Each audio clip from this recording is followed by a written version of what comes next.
लिख देलो प्रशांत। रक्त बीज का हाँ तो कहा टिकट ऋषि बोले, चंद्र मूल नामक दैत्यों के मारे जाने तथा बहुत सी सेना के विनिष्ट हो जाने पर दैत्यों के राजा प्रतापी सोम के मन में बड़ा क्रोध पैदा हुआ और उसने दैत्यों की संपूर्ण सेना को युद्ध के लिए प्रस्थान करने को आदेश दिया। वो बोला, आज ये उदयुद्ध नाम के 86 दैत्य सेनापति अपनी सेनाओं के साथ युद्ध करने के लिए कूच करे और कंबू नाम वाले दैत्यों के 84 सेनानायक अपनी अपनी सेनाओं से घिरे हुए यात्रा करे। 50 कोटि वीर कुल के और 100 धर्म कुल के असुर सेनापति मेरी आज्ञा से सेनापति से प्रस्थान करे। कालक दोरहाय मौद्र और काली के असुर भी लड़ाई के लिए तैयार हो मेरी आज्ञा से तुरंत प्रस्थान करे। भयानक शासन करने वाला असुर राज शुंभ इस प्रकार आज्ञा दे शस्त्रों बड़ी सेनाओं के साथ युद्ध के लिए प्रस्तुत हुआ। उनकी अत्यंत भयंकर सेना की आगे देख चंडिका ने अपने धनुष की टंकार से पृथ्वी और आकाश के बीच हुए भाग बुझा दिया। राजेंद्र देवी के सिंह ने बड़े जोर से दहाड़ना आरंभ किया। फिर अंबिका ने घंटे की आवाज से इनाद किए और भी अधिक बढ़ा दिया। धनुष की टंकार, सिंह के दहाड़ और घंटे की ध्वनि से संपूर्ण दिशाओं की गूंज उठी। उसी भयंकर शब्द से काली ने अपनी विकराल मुख और बढ़ाकर लिया था। इस प्रकार से विजयिनी हुई। उसने तामूल घोष से सुनकर दैत्यों की सेना ने चारों ओर से आकर चंडिका देवी तथा सिंह की काली देवी को क्रोधपूर्वक घेर लिया। राजन, इसी बीच में असुरों के विनाश तथा देवताओं के अभुद्य के लिए ब्रह्मा, शिव, कार्तिकेय, विष्णु तथा इन आदि देवताओं की शक्ति से जो अत्यंत पराक्रम और बल से संपन्न थी, उनके शरीर से निकलकर उन्हीं के रूप में चंडिका के देवी के पास गयी।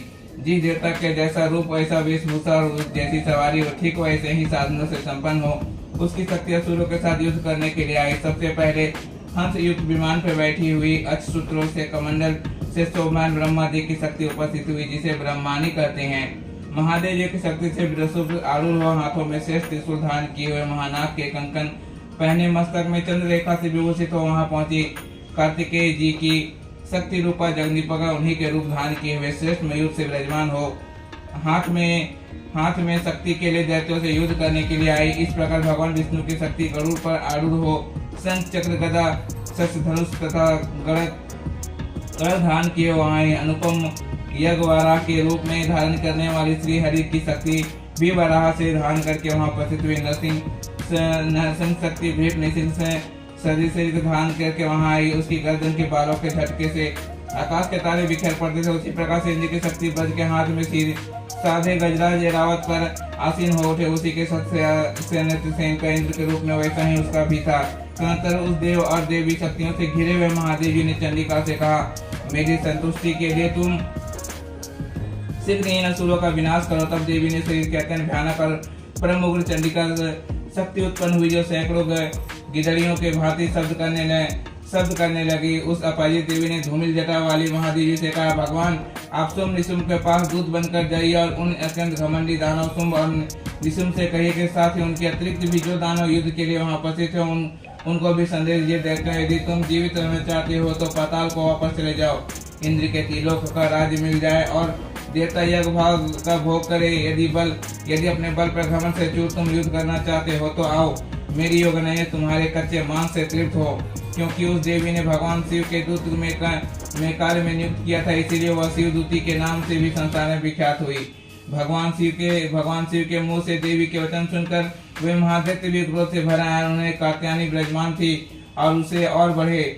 इसके बाद दैत्य क्रोध से भरकर पहले ही देवी के ऊपर बाण शक्ति और सृष्टि आदि अनेक अस्त्रों का वर्षा करने लगे। अब देवी ने भी खेल में भी धनुष की टंकार की, उससे छेड़े हुए बड़े बड़े बाणों द्वारा दैत्यों के चलाए हुए बाण शक्ति और फरसों को काट डाला। फिर काली उनके आगे होकर शत्रुओं का शूल प्रहार से विदीर्ण करने लगी और खड्वंग से उनका कचूमर निकालते हुए रण शरीर से विचरने लगी। ब्रह्मानी भी जिस ओर जाती उस ओर अपने कमंडल के जल छिड़कर शत्रुओं को ओज और प्रकरण को नष्ट कर देती थी। महाशिव ने त्रिशूल से तथा वैष्णवी ने चक्र से अत्यंत क्रोध में व्याल हुए कुमार कार्तिकेय की शक्ति ने दैत्यों के संहार का आरंभ किया। इंद्र शक्ति के प्रहार से आहत हो सैकड़ों दैत्य दानव रुधिर धारा बहाते हुए धराशायी हो गए। बाराही शक्ति ने कितने को अपनी थुथुनों की मां से नष्ट कर दिया। दाढ़ों के अग्रिम भाग से कितनों की छाती फाड़ डाले और कितने ही दैत्य चक्र की चोट से विदीर्ण हो गए।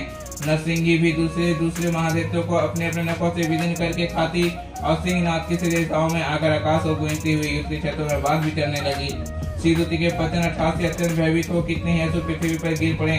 उन्हें सीधुती के ईश्वर में ग्रास बना लिया और इस प्रकार क्रोध से भरे मातृगणों के नाना प्रकार के उपाय से बड़े बड़े असुरों का मर्दन देख दैत्य शेषनाग के भाग खड़े हो गए। मृत्युंजय से प्रेरित दैत्यों की युद्ध से भागते देख रक्तबीज नाम के भी महादेव कुपित हो युद्ध के लिए आगे बढ़ा।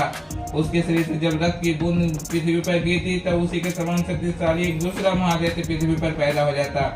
महाश्वर रक्तबीज के हाथ में गदा लेकर इंद्र शक्ति के साथ युद्ध करने लगे। तब इंद्र ने अपने वज्र के रक्तबीज को मारा। वज्र के से घायल होने पर उसके शरीर से रक्त बहने लगी और किस्मत से समान रूप तथा बल वाले योद्धा उत्पन्न होने लगे। उनके शरीर से खून की जितनी भी बूंदे गिरी उतने ही दैत्य उत्पन्न हो गए। सब रक्तबीज के समान ही वीरवान बलवान तथा पराक्रमी थे।